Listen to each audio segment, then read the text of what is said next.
এই আমাদের দলের পক্ষ থেকে বলেছিলাম যে জুলাই ঘোষণার ভিত্তিতে এই জুলাই সনদ প্রণয়ন করা হচ্ছে, তখন কমিশন থেকে আমাদেরকে স্পষ্ট করে বলা হয়েছিল যে জুলাই সনদের সাথে জুলাই ঘোষণার কোনো ধরনের সম্পর্ক নেই। আপনারা আজকে দেখেছেন যে তারা আর্টিকেল 22 কে রেফারেন্স করেছে, যার আলোকে তারা সাংবিধানিক ঘোষণা দিতে পারবে। আমরা এখানে আপনার 25 নম্বর আর্টিকেলে আবার আপনারা যদি দেখেন, জুলাই ঘোষণাটি যদি 25 নম্বর আর্টিকেলে দেখেন, তাহলে কিন্তু ওখানে আবার স্পষ্ট করে বলা হচ্ছে যে নির্বাচিত সংসদ যে সংস্কার, সংবিধানের মৌলিক সংস্কার নির্বাচিত সংসদ করবে। তাহলে 22 নম্বর আর্টিকেল এবং 25 নম্বর আর্টিকেলের মধ্যে কিন্তু একটা সাংঘর্ষিক অবস্থান আসছে। আমরা বলেছি যে এটাই যদি করতে হয় তাহলে তো জুলাই সনদকে, জুলাই ঘোষণাকে সংশোধন করতে হবে, কারণ আপনারা জানেন যে গণভোটের বিধান আমাদের বর্তমান সংবিধানেও নেই, এবং যে জুলাই ঘোষণা কিছুদিন আগে ঘোষণা করা হলো সেই জুলাই ঘোষণাতেও গণভোটের বিষয়টা নেই।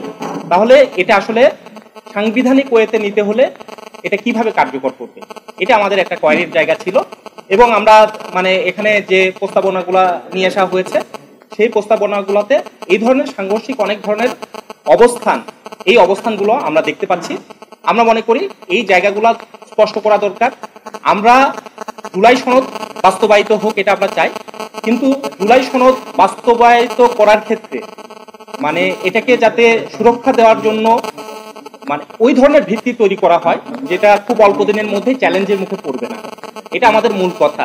কারণ একটা গণ অভ্যুত্থান এবং রাষ্ট্র সংস্কারের যে আকাঙ্ক্ষা, সেই আকাঙ্ক্ষা থেকে আমরা দীর্ঘদিন আলাপ আলোচনার মধ্য দিয়ে এই জুলাই সনদ নিয়ে আলোচনা করেছি এবং সেটা আমরা বাস্তবায়ন করতে চাই। কিন্তু এই ধরনের একটা অবস্থান যাতে সরকারের এখানে কমিশনের পক্ষ থেকে না হয় যে প্রস্তাবনা খুব অল্প দিনের মধ্যেই একটা চ্যালেঞ্জের মুখে পড়তে পারে। আর আমরা এটাও জিজ্ঞাসা করেছি গণভোটে বিষয়গুলো কিভাবে আসলে যাবে। তাহলে এখানে নোট অফ ডিসেন্ট আছে অনেকগুলো রাজনৈতিক দলের, তাহলে সেগুলোর ব্যাপারে তো তাদের সমর্থিত দলগুলো সেটাকে সমর্থন দিবে না, তাহলে গণভোটের মধ্য দিয়ে সেটা কার্যকর করার সম্ভাবনা কতটুকু দাঁড়াবে, এই জিজ্ঞাসাগুলো আমাদের দিক থেকে ছিল।